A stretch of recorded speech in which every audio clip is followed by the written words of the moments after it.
महिला सक्षमीकरण मेळाव्यात जोरदार प्रतिसाद। ग्रामीण भागातील महिला आर्थिकदृष्ट्या सबल झाल्या पाहिजेत या उद्देशाने निंबळक तालुका फलटण येथील सामाजिक कार्यकर्त्या वैशालीताई कांबळे यांच्या माध्यमातून रविवार दिनांक 14 सप्टेंबर रोजी महिला सक्षमीकरण मेळाव्याचे आयोजन करण्यात आले होते। यावेळी निंबळक गावचे युवा नेते श्यामराजे निंबाळकर, नारायण पवार, काशीनाथ शिंदे, शशिकांत निंबाळकर, ग्रामपंचायत सदस्य संगीता भोसले आदींसह महिला मोठ्या संख्येने यावेळी उपस्थित होत्या। यावेळी सामाजिक कार्यकर्त्या वैशालीताई कांबळे काय म्हणाल्या पाहूया। नमस्कार। कारण दरवेळेस वेगवेगळे चेहरे असतात, याही वेळेस नवीन चेहरे आलेले आहेत आणि सगळ्यांच्या चेहऱ्यावरती एकदम आनंद दिसतोय आणि प्रसन्नता वाटते। त्यामुळे अगदी मनाला बरं वाटते आणि असंच प्रसन्न राहिलं पाहिजे। माणूस प्रसन्न केव्हा होतो, आनंदित केव्हा होतो, ज्या वेळेस त्याला काहीतरी मिळतं। काहीतरी मिळतं म्हणजे काय मिळतं तर त्याला ज्या गोष्टी हव्या असतात त्या गोष्टी मिळण्याची एक आशा निर्माण होते आणि ती आशा निर्माण झाल्यानंतर माणूस आनंदित होतो आणि ज्या वेळेस ती गोष्ट मिळते त्यावेळेस त्याचा आनंद द्विगुणित होतो। तोच काय प्रकार आता या ठिकाणी झालेला आहे। आपण आपल्या देशाचे पंतप्रधान आदरणीय मोदी साहेब, त्याचबरोबर आपल्या महाराष्ट्राचे मुख्यमंत्री आदरणीय देवेंद्र फडणवीस साहेब, त्याचबरोबर उपमुख्यमंत्री आदरणीय अजितदादा पवार साहेब, उपमुख्यमंत्री आदरणीय एकनाथ शिंदे साहेब यांच्या मार्गदर्शनाखाली आणि फलटण तालुक्याचे आपले आधारस्तंभ असणारे आपले मार्गदर्शक आदरणीय श्रीमंत रामराजे नाईक निंबाळकर साहेब यांच्या मार्गदर्शनाखाली आपल्या गोरगरीब कुटुंबातील जे काय आर्थिक दुर्बल घटकातील लोक आहेत की जे सर्वसामान्य कुटुंबातील लोक आहेत, अशा लोकांच्यासाठी वेगवेगळ्या ज्या योजना आहेत त्या योजना आपण या ठिकाणी त्या योजनांची माहिती देतोय, लाभ देतोय। त्या योजनासाठी पात्र असणाऱ्या लाभार्थ्यांना आपण या सगळ्या योजनांची माहिती देऊन त्यांच्याकडून या योजना राबवल्या जातात, प्रत्यक्ष त्यांना लाभ दिला जातोय। आपण कोणाचाही 1 रुपया घेत नाही, कोणालाही 1 रुपया देत नाही। विनामूल्य विना मोबदला तुम्हाला या शासनाच्या ज्या आपल्याला महाराष्ट्र शासनाने लागू केलेल्या आहेत योजना, त्या योजना अगदी विना मोबदला तुमच्यापर्यंत पोहोचवण्याचा आम्ही प्रयत्न करतोय आणि या मला तर खरं अभिमान वाटतोय की या ठिकाणी महिला अगदी उत्स्फूर्तपणे सहभागी होत आहेत। आपल्या आता स्वयंरोजगाराच्या वाटा उपलब्ध करून दिलेल्या आहेत। मागच्या रविवारी आपण पशुसंवर्धन खात्यातील ज्या काही योजना आहेत त्या योजनांची माहिती दिलेलीच आहे। याच्या आधीही आपण वेगवेगळ्या योजनांची माहिती दिलेली आहे। या योजना जास्तीत जास्त लोकांच्या पर्यंत पोहोचवण्याचा आमचा मानस आहे। तुम्ही जर आम्हाला साथ दिली तर या सगळ्या योजना, कोणत्या योजनेमध्ये आपण पात्र ठरतोय, कोणत्या योजनेचा आपल्याला लाभ मिळतोय, या सगळ्या योजना तुमच्यापर्यंत पोहोचवण्याचा आमचा प्रयत्न राहणार आहे। तुम्हीही या रविवारी येऊन या ठिकाणी माहिती घ्यायची। दर रविवारी आपण इथं असतो, दर रविवारी यायचंय, दर रविवारी वेगवेगळ्या योजनांची माहिती दिली जाते। या रविवारी आपण कार्यशाळा आयोजित केली होती, पण थोडासा काल पाऊस झाल्यामुळं जे येणार होते ते या ठिकाणी येऊ शकले नाहीत, पण पुढच्या रविवारी नक्कीच आपण 25 प्रकारचे जे काही स्वयंरोजगार आहेत या 25 प्रकारच्या स्वयंरोजगाराविषयी कार्यशाळा आयोजित केलेलीच आहे। तुम्हाला व्हॉट्सअप ग्रुपला ही सगळी माहिती दिली जाईल। कोणत्या दिवशी आपण घेणार आहोत त्या दिवशी तुम्ही यायचंय आणि या कार्यशाळेला भरभरून प्रतिसाद द्यायचा आहे। तुमच्यासाठी या सगळ्या गोष्टी आपण आयोजित करत आहोत, तुम्हाला त्याचा लाभ घ्यायचा आहे। आपल्याला आर्थिकरित्या सक्षम बनायचंय, आपल्या पायावर उभा राहायचंय। कुणी मदत दिली, किती मदत दिली यापेक्षा आपण स्वतः किती कमवतोय याच्याकडे लक्ष केंद्रित करा। कुणीही तुम्हाला मदत करेल पण ती मदत तेवढी क्षणापुरती असणार आहे याचाही आपण विचार केला पाहिजे। कुणी 1000 रुपये देऊ तेवढ्या पुरतं असतील, 10,000 देऊ तेवढ्या पुरतं असतील, लाख रुपये देऊ तेवढ्या पुरतेच असणार आहेत, पण त्यानंतर मात्र तुम्हाला कुणी मदत करणार नाही। स्वतःची मदत स्वतः करायला शिका, स्वतः तयार व्हा, स्वतःमध्ये ती कार्य करण्याची क्षमता विकसित करा। मी स्वतः करू शकते, मी स्वतः करू शकतोय।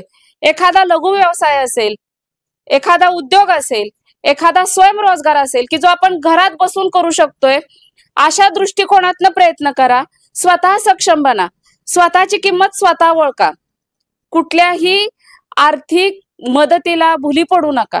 आर्थिक मदत तुम्हाला तात्पुरते, पण तुम्ही स्वतःला केलेली मदत तुम्हाला कायमस्वरूपी टिकणारी आहे. स्वतःच्या पायावर उभा राहा. तुम्हाला वेगवेगळ्या रोजगाराच्या वाटा आम्ही उपलब्ध करून देणार आहोत, दिलेल्या आहेत आणि यापुढेही आमचं सहकार्य असणार आहे.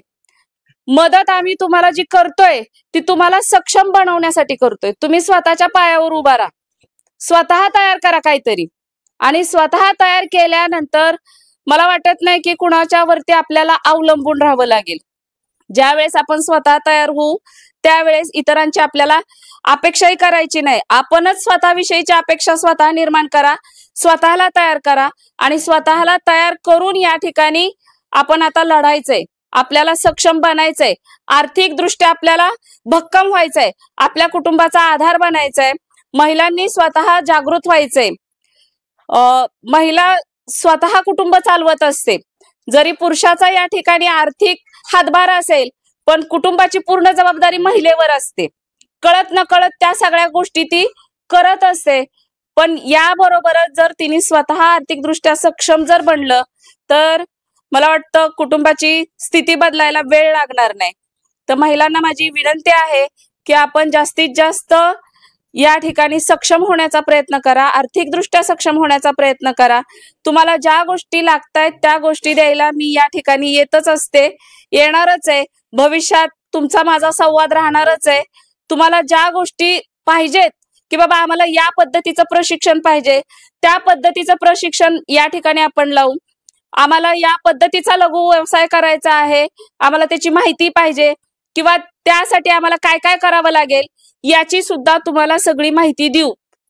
मार्केटिंग कसं करायचं त्याचं सुद्धा कौशल्य तुम्हाला इथं सांगितलं जाईल. कच्चा माल आणल्यानंतर पक्का माल बाजारामध्ये कसा न्यायचा त्याविषयी सुद्धा तुम्हाला इथं मार्गदर्शन केलं जाईल. फक्त तुम्ही तयारी दाखवा. आता गेले 3 महिने झाला आपण इथं येतोय, फक्त योजनेचे फॉर्म भरतोय, योजना वेगवेगळ्या ज्या आहेत त्या योजनांची माहिती देतोय, करतोय. पण अजूनही महिला स्वतःहून अशा येईनात की या ठिकाणी मला हा उद्योग करायचाच आहे. माझ्या या 10 महिला आहेत, या 10 महिलांना घेऊन मला हा उद्योग करायचाच आहे, आम्ही लगेचच तयारी दर्शवू. या ठिकाणी आपल्या बनकर उभा राहा जरा, त्यांच्यासाठी एकदा जोरदार टाळ्या होऊ द्यात. मागच्या रविवारी त्यांनी काय केलं तर या ठिकाणी उभा राहा 2 मिनिटं. या ठिकाणी यांनी त्यांना सांगितलं, त्यांनी मनाव घेतलं आणि आता त्यांनी घरातच वेगवेगळे पदार्थ तयार करण्याचा प्रयत्न सुरू केलेला आहे. किंबहुना त्यांनी ते पदार्थ तयार करून विकलेलेही आहेत आणि त्यात त्यांना चांगला नफा पण मिळालेला आहे. बरोबर आहे ना. या ठिकाणी त्यांनी गौरी गणपतीच्या सणानिमित्त गौरीच्या समोर असणारे जे काही फराळाचे पदार्थ आहेत ते तयार करून विकलेले आहेत आणि आता दिवाळीमध्ये सुद्धा त्या ऑर्डर बाहेरची घेणार आहेत. म्हणजे आपल्यामध्ये एक तयार झालेली आहे महिला, आता इथून पुढे आपल्याला बाकीच्याही महिला तयार करायच्या आहेत. यापुढं त्यांनी स्वतःहून त्यांचा व्यवसाय निवडलाय की मी चांगला स्वयंपाक करू शकते, चांगले पदार्थ तयार करू शकते, तर मी माझं हे भांडवल असं जर केलं, मी पदार्थ जर तयार करायची ऑर्डर घेतली तर मला नक्कीच त्याचा फायदा होईल. तसं तुमच्यामध्ये सुद्धा कौशल्य आहे, फक्त ते कौशल्य आपण बाहेर काढत नाही. आपण काही ना काहीतरी अगदी उत्कृष्ट करत असतो. बरोबर आहे ना. तर जोरदार टाळ्या एकदा त्यांच्यासाठी होऊन जाऊ द्या. आणि जर कुणाला लागणार असतील पदार्थ ऑर्डर करायचे असेल तर त्यांच्याशी कॉन्टॅक्ट करा. आपण इथल्या इथंच त्यांना लगेच मार्केटिंगची पण संधी देतोय. या ठिकाणी त्यांच्यामध्ये जी आत्मविश्वास निर्माण झालेला आहे तो आत्मविश्वास या ठिकाणी उपस्थित असणाऱ्या सगळ्या महिलांमध्ये व्हावा अशी माझी मनापासून इच्छा आहे. जोपर्यंत तुमचा आत्मविश्वास येत नाही, जोपर्यंत तुम्ही तुमच्या मध्ये काय कौशल्य आहे हे बाहेर काढत नाही, तोपर्यंत नुसत्या या साध्या सुध्या योजनांना बळी पडू नका. स्वतः सक्षम बना आणि स्वतः काहीतरी करायचा प्रयत्न करा. या ठिकाणी आपण वेगवेगळ्या योजनांची माहिती दिलेलीच आहे. पुढच्या आठवड्यात यापेक्षाही वेगळ्या ज्या कृषी संदर्भातल्या योजना आहेत त्या योजना आपण तुम्हाला त्याविषयी माहिती देणार आहोत. मागच्या वेळेस आपण पशुसंवर्धन विभागातील योजनांची माहिती दिलेली आहे. पुढच्या वर्षी आपण कृषी संदर्भातील योजना असतील तर त्या योजनांची माहिती आणि फॉर्म भरून घेणार आहोत। या ठिकाणी तुम्ही आलात, या कार्यक्रमामध्ये दर रविवारी येता, त्याबद्दल तुमचं सगळ्यांचं मनापासून स्वागत करते आणि तुमच्या सगळ्यांचं मनापासून आभार मानते। असाच प्रतिसाद तुमचा असावा हीच अपेक्षा व्यक्त करते आणि थांबते। धन्यवाद। मी सुजाता बनकर। मी आपल्या घरातूनच आपले काय मला येते ते पदार्थ बनवते आणि मार्केटिंग करते। गौरीच्या वेळेस पण मी ऑर्डर घेतले, त्यावेळेस करंजी, चकली, लाडू, शंकरपाळी असे बरेच पदार्थ मी केले आणि विक्री पण त्याची चांगल्या प्रकारे झाली आणि मला तुमच्याकडून हीच आशा आहे की मला ऑर्डर मिळाव्यात दिवाळीत। माझं नाव इंदू रवींद्र मदने। मला काम खात्याचं कार्ड पण मिळालंय, कोणताही 1 रुपया न घेता सर आणि मॅडमने आम्हाला ते सगळं विनामूल्य मिळवून दिलेलं आहे आणि इथून पुढे पण जे योजना आहेत त्या आम्हाला आमच्यापर्यंत त्यांनी पोहोचवाव्यात आणि त्यांना बी त्याच्यात सहकार्य सगळ्यांनी करावं ही विनंती।